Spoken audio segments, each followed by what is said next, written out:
Muy buenos días queridos amigos, estimados hermanos. Les damos una cordial bienvenida a este maravilloso espacio donde alabamos el nombre del Señor y donde también estudiamos su palabra, su mensaje maravilloso, su mensaje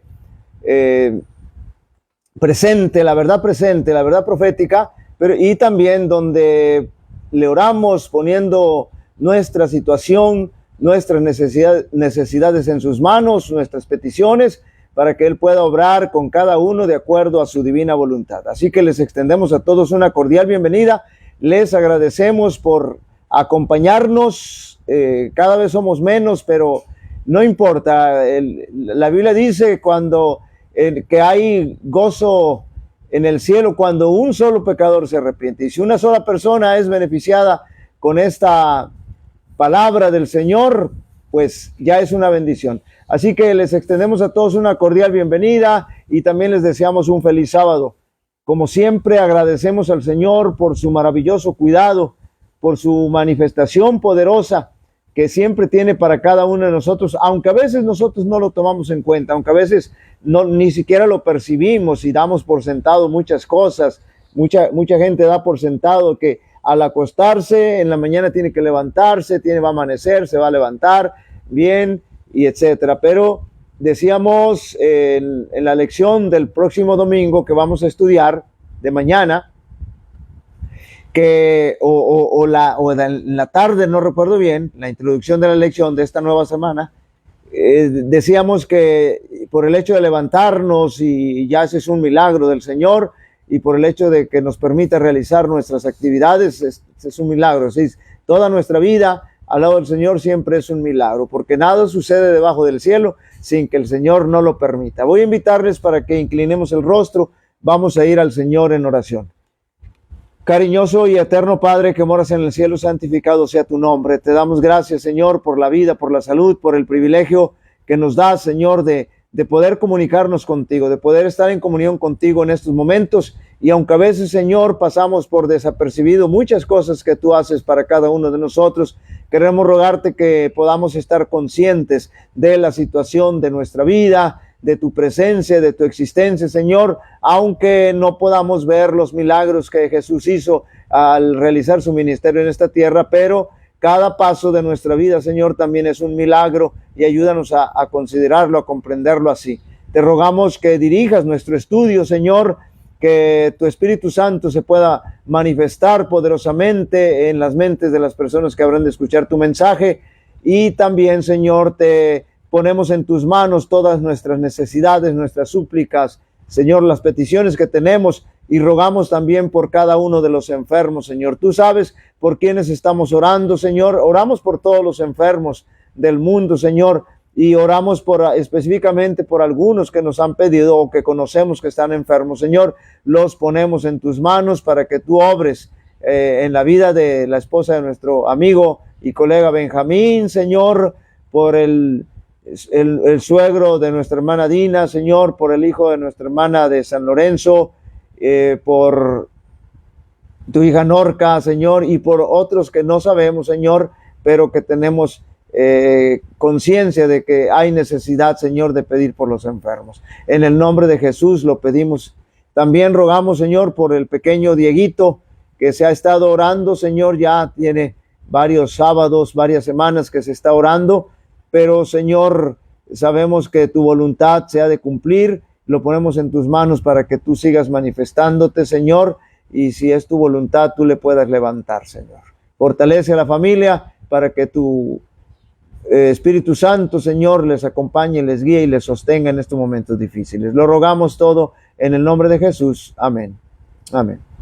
Muy bien, hermanos, pues este sábado nos toca leer el Salmo 130. Ya nos quedan pocos salmos para estudiar, para leer. El Salmo 130 dice: perdón de todo pecado. De lo profundo, oh Eterno, clamo a ti. Señor, escucha mi voz. Estén atentos tus oídos a la voz de mi súplica. Señor, si miraras a los pecados, ¿quién podría subsistir? Note bien, si el Señor nos ve nos viera solamente como los pecadores que somos, dice el salmista, ¿quién podría estar en pie? Hermanos, el Señor decíamos ayer, me parece, el Señor es misericordioso, es amoroso, busca siempre atraernos con lazos de amor para perdonar nuestros pecados. Pero también el Señor, noten bien, es justicia, y cuando aplica su justicia, la aplica con amor, pero Él nunca va a hacer un juicio en contra de nosotros hasta haber agotado toda la posibilidad de habernos rescatado. Así que, hermanos, por eso dice aquí el salmista, Señor, si miraras a los pecados, ¿quién podría subsistir? Pero el Señor no es así, no es como nosotros, que luego que vemos que alguien anda mal, enseguida le echamos la guillotina al cuello. Lo queremos pasar por la junta directiva, sentarlo, como dicen algunos, incluso algunos de nuestros administradores, de nuestros pastores, dicen, lo vamos a mandar a la congeladora, a la banca. Eso es terrible, hermanos, eso es terrible, porque el Señor no nos ha puesto aquí para constituirnos en jueces de nadie. Y cuando nosotros hacemos eso, hermanos, debemos de considerar que nuestra situación es igual. Por eso el Señor Jesús dijo, quien esté libre de pecado, arroje la primera piedra. Pero nos gusta ponernos la bata de juez y entonces condenar a los demás. Pero hay perdón en ti, dice el salmista, para que seas reverenciado. Gracias al Señor por su misericordia, porque aunque la gente nos condene, aunque el mundo nos condene, aunque los dirigentes de la iglesia nos condenen, aunque la gente que nos rodea nos condenen y diga, miren qué hipócrita es este, porque cómo vive, cómo está, con lo que hace y va a la iglesia. No importa, pero mientras el Señor se manifieste misericordioso con nosotros, entonces no hay ningún problema. Nosotros vamos a Él. No hay nadie que no haya caído tan profundo que el Señor no le pueda perdonar cuando va en busca de perdón a Él. Así que dice el salmista, Señor, si miraras a los pecados, ¿quién podría subsistir? Pero hay perdón en ti para que seas reverenciado. Espero al Eterno, mi alma espera. En su palabra espero. Por eso, hermanos, el Señor nos ha dejado su palabra, la Santa Biblia, porque es el refugio donde nosotros podemos conectarnos con el Señor de manera directa. También la oración, pero en la oración nosotros le estamos hablando al Señor y sin embargo en su palabra el Señor nos está hablando a nosotros. Mi alma espera al Señor más que los centinelas de la mañana, más que los vigilantes de la mañana. Espere Israel al Eterno, porque en Él hay constante amor y abundante redención. Dios redimirá a Israel de todos sus pecados. Note bien cómo termina este último versículo 8, un salmo pequeño, 130, pero dice que el Señor va a redimir a Israel de todos sus pecados. Es decir, no hay nadie que haya caído tan profundo, tan bajo, que el Señor no lo pueda rescatar, redimir. Pero, noten bien, pero, no es que siempre haya un pero, sino que necesitamos arrepentirnos de ese pecado, porque el pecado imperdonable es aquel por el cual nosotros no nos arrepentimos, y si no nos arrepentimos, no lo confesamos, no pedimos perdón, pues el Señor no nos puede perdonar. Pero si estamos conscientes que tenemos pecado, entonces hay que decirle al Señor, Señor, produce en mí, provoca en mí el arrepentimiento para que nosotros nos arrepintamos, experimentemos el arrepentimiento, vayamos a Él, confesemos, pidamos perdón, y el Señor, la oración más rápida es la que contesta cuando nosotros vamos a Él para pedirle perdón. Muy bien, tenemos a nuestra profeta Janet Cano. Feliz sábado, queridos hermanos. Dios les bendiga y gocen de este hermoso día santo. Sigamos orando unos por otros. Muy buenos días, mi profeta. Que Dios me la bendiga, que Dios la acompañe. Nos da gusto siempre saludarle, como siempre, tenerle con nosotros. Y bueno, sí, seguimos orando unos por otros. Todavía hace un momentito estábamos orando por cada uno de ustedes. Así que nos da gusto saludarle, que el Señor le bendiga juntamente con su familia. Saludos a la familia, les apreciamos mucho y les recordamos siempre con mucho cariño. Muy bien, entonces vamos a vamos entonces a confiar en el Señor. Miren, hay gente que vive pensando que el Señor no le ha perdonado. Hay gente que vive pidiendo perdón por el mismo pecado que cometió hace 20 años. Pero, hermanos, el Señor es maravilloso, el Señor es misericordioso. Si nosotros debemos confiar que el Señor nos ha perdonado, si nosotros hemos experimentado realmente el arrepentimiento, si hemos permitido que el Espíritu Santo nos convenza de pecado. Anoche escuché que una hermana decía, es que yo no estoy segura de mi salvación, pero cuando hemos aceptado a Jesús, hermanos, nosotros debemos estar seguros de la salvación, así como debemos estar seguros de que hemos sido perdonados. Y no importa, hermanos, lo que pasa es que nosotros tenemos aquí en la mente que cuando para ser salvos tenemos que ser santos, es decir, santos sin pecado, pero eso es imposible. Nosotros tenemos una naturaleza pecaminosa y estamos en un conflicto, estamos luchando y a cada momento nos vamos a equivocar. Hacemos algo ahí, damos un paso, y nos podemos equivocar. Pero ese no es ningún problema, porque recuerden que nuestra salvación está segura cuando nosotros vamos en el doble proceso.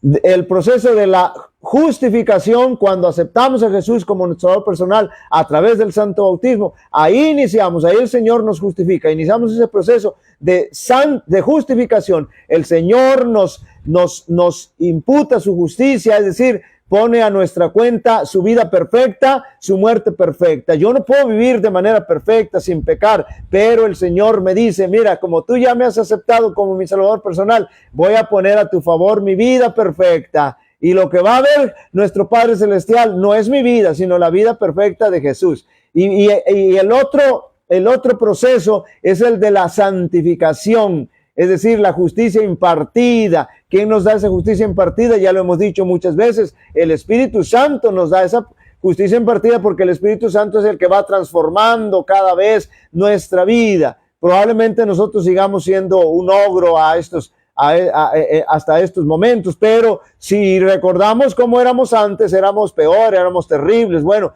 todo eso no lo hemos logrado nosotros, sino el Señor a través de su Espíritu Santo en este proceso de santificación. Así que, hermano, no se preocupe si la gente le dice, si los hermanos le dicen, si los dirigentes les dicen, si los vecinos le dicen, eres un hipócrita, mira, tanto tiempo ahí en la iglesia y no has cambiado nada. Eso para ellos pareciera que no has cambiado nada, pero el Señor te tiene en ese proceso, nos tiene en ese proceso. Y mientras estemos en ese proceso, hermanos, y Jesús venga por segunda vez, nosotros tenemos segura la salvación, porque estamos en las manos del Señor. El Señor está trabajando en nosotros, nos está moldeando. Muy bien, vamos a continuar estudiando. Recuerden que estamos estudiando, comenzamos a estudiar, bueno, ya tiene semanas o tal vez meses que comenzamos a estudiar el mensaje de los tres ángeles, y el sábado pasado comenzamos a estudiar el espíritu de Babilonia, terrible el espíritu de Babilonia, y decíamos que para entender lo que San Juan dice en el Apocalipsis de Babilonia respecto a Babilonia, tenemos que ir al Antiguo Testamento, específicamente al libro de los orígenes, que es el Génesis, para saber identificar cuál es el origen, de dónde viene Babilonia. Bueno, eso es lo que estudiamos, comenzamos a estudiar el sábado pasado. Entonces, cuando nosotros entendemos el contexto de la Babilonia de la que habla San Juan, el teólogo Juan, el profeta Juan, en el Apocalipsis, entonces nosotros entendemos, porque lo hemos analizado en el Génesis. Ahí está la clave para poder entender, porque es la misma. Ya, si usted quiere ponerse bien en sintonía con lo que estamos diciendo, escuche el video pasado, escúchelo por favor, para que tenga todo el contexto, y no solamente escúchelo, no solamente lo vea, sino que también ayúdenos a compartir. Recuerden que este mensaje es para nuestra iglesia adventista del séptimo día, porque hay muchos hermanos que ignoran todo esto y que son apáticos incluso para estudiar. Algunos hasta dicen que le tienen miedo a la profecía, pero bueno, escúchelo y compártalo también con nuestros hermanos evangélicos, católicos, de otras, todo protestante, que profese cualquier credo religioso. Entonces, este es el propósito de estas de estos mensajes. Vamos a ver, hermanos, que el mismo espíritu del imperio neobabilónico, el mismo espíritu del imperio neobabilónico está presentándose en esta Babilonia actual, la Babilonia que va a caer, porque acuérdense que estamos estudiando el segundo mensaje del tercer ángel. Ha caído Babilonia. Noten bien, el mismo espíritu de los constructores de Babel y su torre en Génesis, que ya empezamos a estudiar el sábado pasado, lo manifestó el rey Nabucodonosor cuando estableció el imperio neobabilónico. Y noten lo que dice Daniel, capítulo 4, versos 29 y 30. Al cabo de 12 meses, es decir, un año, paseando en el palacio real de Babilonia, noten bien lo que hacía Nabucodonosor. Dice, habló el rey y dijo, el rey Nabucodonosor, no es esta la gran Babilonia que yo edifiqué para casa real con la fuerza de mi poder y para gloria de mi majestad. Noten bien el espíritu terrible de Babilonia, de Nabucodonosor, el orgullo, el engreimiento, la suficiencia propia. Pero noten ahora lo que dice Isaías 47:10. Describe con lujo de detalle el espíritu de Babilonia. Noten bien, hermanos. Porque te confiaste en tu maldad. Tremenda gente. Diciendo, nadie me ve. Tu sabiduría y tu misma ciencia te engañaron y dijiste, escuchen bien en tu corazón, y dijiste en tu corazón, yo y nadie más. Así que, hermanos, este es el terrible espíritu de Babilonia. Hay gente que dice, no, yo todo lo he ganado con el sudor de mi frente. A mí nadie me ha ayudado. Yo me he sacrificado, me he quemado las pestañas, etcétera, etcétera. Me he desvelado, me he pasado hambre, frío, calor. Entonces he sufrido todo, por eso tengo lo que tengo, por eso he logrado hacer lo que he logrado hacer. Ese es el espíritu de Babilonia. Ese es y repito, hermanos, tristemente el espíritu de Babilonia se está infiltrando en la iglesia. Vemos a algunos hermanos, algunos dirigentes con ese espíritu, con esa vanagloria, con esa autosuficiencia de todo lo puede, todo lo sabe, todo lo domina. Entonces, hermanos, debemos de tener cuidado. La confusión de las lenguas en Babel, que ya estudiamos, fue una gran bendición. ¿Por qué? Acuérdense que el Señor les dijo, no se concentren en un solo lugar, multiplíquense y váyanse por toda la tierra. Pero no hicieron caso. Los constructores se dispersaron y la confusión de lenguas fue una bendición porque se dispersaron según su idioma y formaron múltiples naciones. Ahora escuchen, un orden mundial multinacional, multilingüe y multicultural hace mucho más difícil que se consolide la apostasía en una rebelión universal. Por eso el Señor quería que se esparcieran por toda la tierra, para que así no tuvieran la tentación de que se pudieran integrar un solo orden mundial. Actualmente lo están haciendo, no vamos a decir que no, y ahorita lo vamos a ver si alcanzamos a ver, pero porque el enemigo está trabajando arduamente. Sin embargo, recuerden, el Señor tiene el control de todo, y nada sucede debajo del cielo sin que el Señor no lo permita, y finalmente las profecías habrán de cumplirse.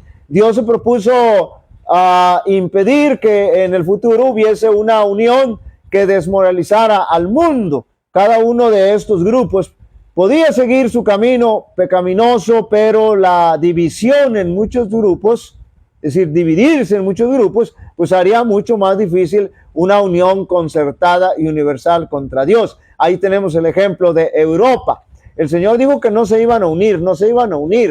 En los días de este reino, el Dios del cielo establecerá un reino que no será destruido jamás. Es decir, en los días de ¿qué? En los días de Europa, porque Europa jamás se iba a unir, y se han casado, han estrechado vínculos de matrimonio, de parentesco. Todos los europeos ahí de alguna forma están ligados familiarmente, porque trataron de unirse, y lo último que hicieron es tratar de unirse a través de una moneda que nosotros conocemos con el nombre de euro, pero eso no ha unido a nadie, y no los va a unir.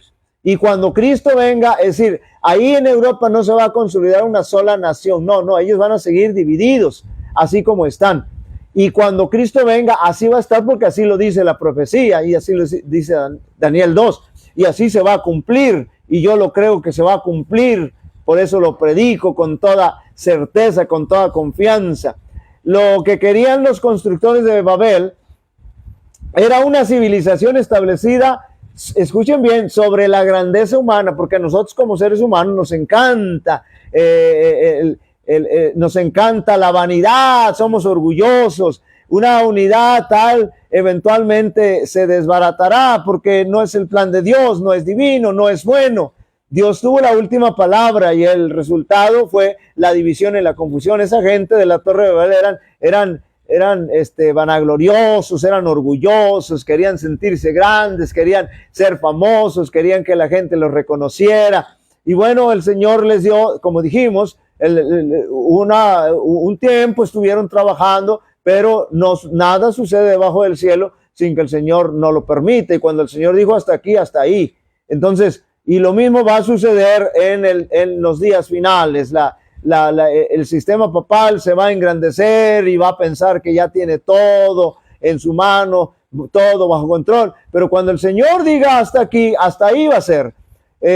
Todas las falsas religiones tuvieron su origen en Babilonia. Escuchen bien, cuando los seres humanos fueron dispersados en colonias de acuerdo a su idioma, todos, es decir, todos surgieron de ahí, todos vienen de ahí, de Babilonia. Eso lo deja bien claro la Biblia. Y un ejemplo que tenemos es el uso del rosario, que lo usan los budistas, los musulmanes y los católicos, porque ya en ese tiempo ya se usaba. Note bien, entonces todo viene de ahí, de Babilonia. Así es que Génesis no da el origen de la palabra Babilonia, perdón, nos da el origen de la palabra Babilonia, que se encuentra más adelante en el libro de Apocalipsis. Es decir, en Génesis tenemos el origen de Babilonia. Y entonces, según el último libro de la Biblia, por eso podemos entender, cuando estudiamos en el Génesis, podemos entender lo que dice en el Apocalipsis. Y según el último libro de la Biblia, Apocalipsis, lo que ocurrió una vez en Babel, en Génesis, lo que estudiamos en Génesis 11, ocurrirá de nuevo nada más que a nivel global en la historia de este mundo. El libro de Apocalipsis describe una gran conspiración final de la humanidad contra Dios. Se están armando, se están uniendo, se están haciendo preparativos en contra del Señor. Eso es bien claro en la Biblia. En 1990, el sacerdote jesuita llamado Malaquías Martín o Malachi Martín, ustedes sin duda alguna lo han escuchado, sin duda alguna han leído o comenzado a leer sus libros, o por ahí los tienen, tal vez arrumbaditos, pero ahí los tienen. Este sacerdote Malachi Martín o Malaquías Martín predijo el ascenso de un gobierno mundial bajo el liderazgo del papado. Y no estoy equivocado, ¿eh? Hay una gran similitud que comparten estos tres. Noten lo que escribió él. Hay una gran similitud que comparten estos tres. ¿Quiénes tres? Estos tres competidores geopolíticos. En ese momento él se refería al comunismo, el capitalismo y el catolicismo. Entonces, retomo. Hay una gran similitud que comparten estos tres competidores geopolíticos. Cada uno de ellos tiene en mente un gran designio para un solo gobierno mundial. ¿Note bien? Su competencia geopolítica tiene que ver con cuál de los tres formará, dominará y administrará el sistema mundial que reemplazará al decadente sistema de naciones. Eso es lo que dice Malachi Martín en el libro Las llaves de esta sangre, que ustedes conocen, las páginas 14 y 15. Ahora, Martín no alberga dudas, nunca lo ha dudado en cuanto ¿a cuál de los tres ganará esta competencia? Y entonces él está pensando y está sabido que el papado católico romano es el que va a ganar esta competencia. La base bíblica que da Martín es que Jesús, escuchen bien, le aseguró a Pedro que las puertas del mismo infierno no prevalecerían contra la iglesia romana. Esa es la base bíblica que toma Malachi Martín para hacer esta declaración o para tener esta convicción tan profunda. Y Martín, en palabras escalofriantes, describe lo que ocurrirá cuando se le sane la herida al papado. Y quiero hacer aquí un pequeño paréntesis, hermanos. Hay algunos falsos predicadores que dicen que la iglesia, perdón, que la herida mortal que recibió el sistema papal de la que habla Apocalipsis 13 ya se sanó, pero eso es mentira, eso no es cierto. Incluso algunos hermanos adventistas así lo creen, por eso estoy haciendo este paréntesis. No, hermanos, la herida no se ha sanado. Si usted entiende, si usted comprende en qué consiste la herida, entonces va a entender que la herida no se ha sanado. Y si usted entiende y comprende en qué consistió la herida, porque es simbólico, por supuesto, nadie le... es decir, sí hubo una muerte, pero es simbólico. Ahora, cuando usted entiende eso, se va a dar cuenta cuando la herida mortal de la bestia, que recibe la bestia, se ha sanado, pero hasta estos momentos no se ha sanado, y en algún momento lo vamos a estudiar y lo vamos a hablar con toda claridad. Entonces, noten lo que dice, lo que va a hacer el sistema papal cuando se le sane la herida. Lo dice Malachi Martín, un sacerdote jesuita. Una vez que la competencia se haya decidido, el mundo y todos los que están en él, nuestro estilo de vida como individuos y como ciudadanos de las naciones, nuestras familias y nuestro trabajo, nuestro comercio y dinero, nuestros sistemas educativos y nuestras religiones y nuestras culturas, hasta los símbolos de nuestra identidad nacional, los símbolos patrios, que la mayoría de nosotros siempre hemos tomado por sentado, todo habrá sido poderosa y radicalmente alterado para siempre.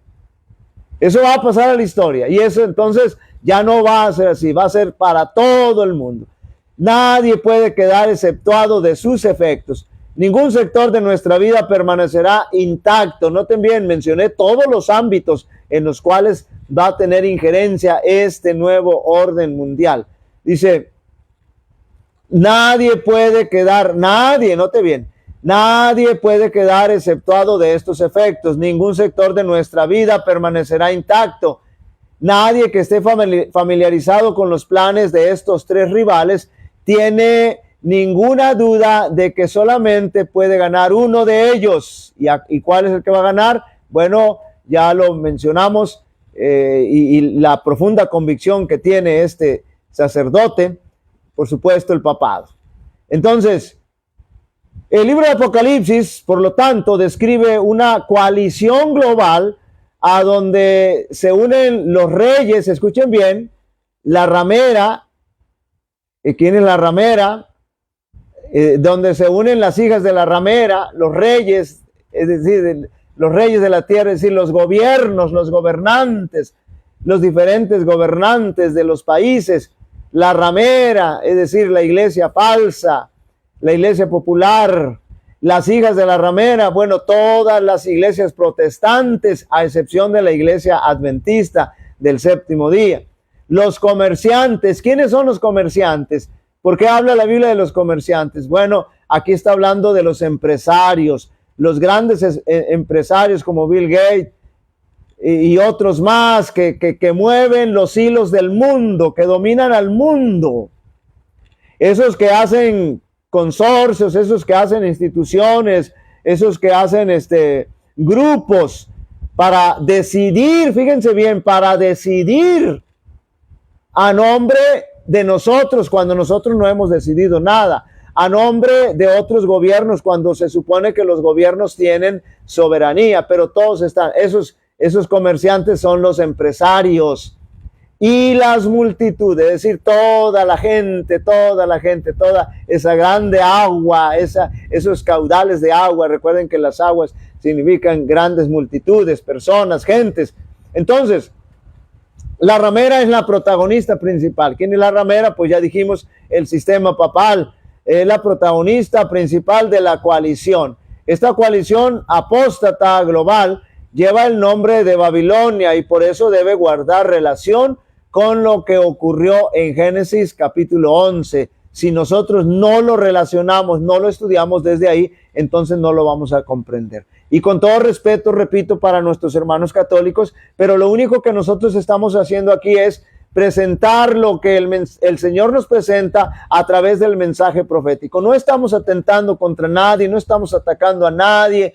Lo único que queremos es que la gente llegue a conocer la verdad. Y si permite que el Espíritu Santo lo toque y usted acepta la verdad, bendito sea Dios. Pero si usted no permite que el Espíritu Santo lo toque y rechaza la verdad, bueno, esa es una decisión muy respetable. Nosotros no condenamos a nadie. Nosotros mismos somos los que nos vamos a condenar porque el Señor ha sido bien claro en su palabra. Noten lo que dice Apocalipsis capítulo 17, versos del 1 al 6. Vino entonces uno de los 7 ángeles que tenía las 7 copas, y esas copas van a ser derramadas de manera importante. Y habló conmigo diciendo: ven acá y te mostraré la sentencia contra la gran ramera. ¿Quién es la gran ramera? Repito, dice la gran ramera, la que está sentada. Ahí está el primer personaje que de los que estuvimos hablando, es decir, el sistema papal. Está sentada sobre muchas aguas. ¿Quiénes son esas muchas aguas? Pues toda esa gente, toda esa multitud, toda la población mundial con la cual han fornicado los reyes de la tierra. Ahí están los reyes, los gobernantes de los países de la tierra, los moradores de la tierra, que se han embriagado con el vino de su fornicación. ¿Cuál es el vino de su fornicación? Bueno, las falsas enseñanzas, los falsos mensajes que promueve el sistema papal. Y me llevó en el espíritu al desierto y vi una mujer sentada sobre una bestia escarlata llena de nombres de blasfemia. Acuérdense que cuando vemos aquí la palabra mujer, estamos hablando de una iglesia, simboliza a una iglesia, ya sea la iglesia verdadera o la iglesia falsa. En este caso estamos viendo la iglesia falsa, la iglesia corrupta. Dice, y me llevó en el espíritu al desierto y vi a una mujer sentada sobre una bestia escarlata, noten el color, llena de nombres de blasfemia. Noten la expresión blasfemia. ¿Quién es el único sistema que comete blasfemia? ¿Qué cosa es blasfemia? Déjenme recordarles. Blasfemia, la Biblia la define de 2 formas, en 2 vertientes. Número 1, comete el pecado de blasfemia aquel que dice que puede perdonar pecados sin ser Dios. Así que con todo respeto, hermanos católicos, con todo respeto, les amamos y les apreciamos y tenemos muchas amistades católicas, con todo respeto, pero si el sacerdote católico dice te perdono tus pecados, está cometiendo el pecado de blasfemia. ¿Por qué? Porque no es Dios. Así de sencillo. ¿Cuál es la otra vertiente, la otra acción para cometer el pecado de blasfemia? Bueno, decir que representa en la tierra a Dios, es decir, que es el representante de Dios en la tierra y se sienta en el trono de Dios en la iglesia como Dios, sintiéndose que es Dios, pensando que es Dios, pero no es Dios. Entonces está cometiendo el pecado de blasfemia. Eso quiero dejarlo bien claro, para que nosotros podamos identificar realmente a la iglesia falsa.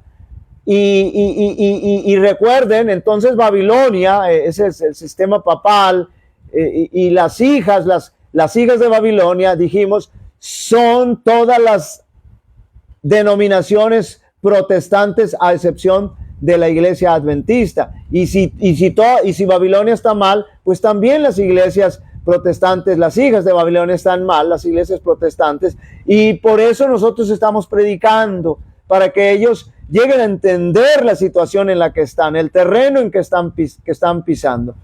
Y la mujer estaba vestida de púrpura, bueno, sigue diciendo, y me llevó en el espíritu, y vi una mujer sentada sobre una bestia escarlata, noten el color, llena de nombres de blasfemia, que tenía 7 cabezas y 10 cuernos, características importantes, donde podemos identificar al Vaticano. Y la mujer estaba vestida de púrpura y escarlata, noten el color, y adornada de oro, de piedras preciosas y de perlas. ¿Quiénes se visten así? ¿Quiénes usan esos colores? Pues los dirigentes del sistema papal. Y tenían en las manos un cáliz de oro lleno de abominaciones y la inmundicia de su fornicación, y en su frente un nombre escrito, un misterio: Babilonia la Grande, la madre de las rameras y de las abominaciones de la tierra. La madre de las rameras, es decir, la madre de la mayor ramera. Pero sus hijas también son rameras, por supuesto, porque están adulterando, se están prostituyendo de manera espiritual, porque la mayoría, escuche bien, la mayoría de las denominaciones protestantes guardan el domingo. La mayoría de las denominaciones protestantes tienen un concepto equivocado y falso del estado de los muertos. Muchos de ellos piensan que se van al cielo si son buenos, otros piensan que se van al infierno si son malos, en fin. En esos dos aspectos podemos por lo menos destacar, pero hay muchos más, pero estos son los que los más poderosos y los más sobresalientes. Entonces, vi a la mujer ebria de la sangre de los santos. ¿Qué significa eso de que estaba ebria de la sangre de los santos? La matazón terrible. Acuérdense que el sistema papal estuvo imperando por 1260 años, desde el año 457 al año 1798. Entonces, imagínense ustedes todo ese tiempo, del 538 al 1798, todo ese tiempo, 1260 años, estuvo persiguiendo a la iglesia, a los fieles del Señor. En ese tiempo es cuando surge la Santa Inquisición, con tantos métodos de martirio para la hoguera y todo eso. Es terrible. Por eso dice aquí, y eso usted lo conoce y la historia lo tiene registrado, y a mí no me crea nada. Vaya al internet y busque eso y lo va a encontrar. Por eso incluso el Papa Juan Pablo II en una ocasión pidió perdón por todo el holocausto que hizo la Iglesia Católica, el sistema papal, los dirigentes de la Iglesia Católica.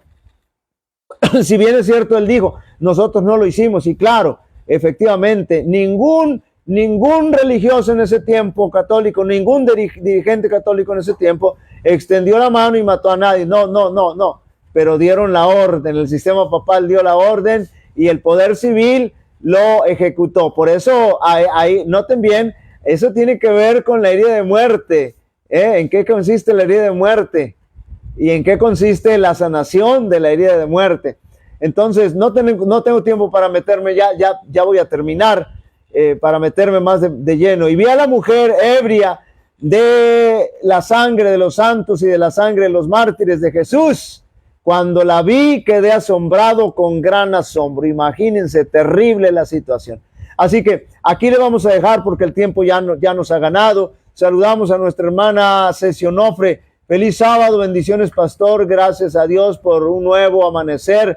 Seguir orando por mi familia. Saludos y bendiciones. Claro que sí, hermanita. Seguimos orando por cada uno de ustedes, por Merari, por su demás familia, su esposo. Entonces, aquí nos mantenemos pidiéndole al Señor, como hemos dicho siempre, y lo reconocemos, no somos nada ni nadie. Somos pecadores, imperfectos, como más que cualquier otro tal vez, pero oramos al Señor siguiendo lo que Él ha establecido en su palabra, y por todos nuestros hermanos que están en esa lucha tremenda. Muy bien, vamos a dejarle hasta aquí. Voy a invitarles para que nos acompañen a orar al Señor para continuar, para terminar esta meditación y para continuar viviendo en este maravilloso sábado. Querido y bendito Padre que moras en el cielo, santificado sea tu nombre. Te damos gracias, Señor, porque nos has permitido poder estudiar tu palabra. Son situaciones bastante difíciles, complicadas, Señor, que hemos estudiado, pero que estamos seguros, querido Padre, que tú estás al control y que nada sucede debajo del cielo sin que tú lo permitas. Ayúdanos, Señor, a poder mantenernos firmes nosotros que no estamos en Babilonia, pero también ayúdanos, Señor, a atraer a aquellos que están en Babilonia con el poder de tu mensaje, con el poder de la verdad, Señor, con el evangelio que es Cristo Jesús. Señor, a nuestros hermanos católicos, a nuestros hermanos de otras denominaciones, Señor, permite que ellos puedan ser iluminados o permitan la oportunidad de ser iluminados con el poder de tu Espíritu Santo, para que ellos conozcan y entiendan la verdad y puedan tomar la mejor decisión a favor tuyo, Señor.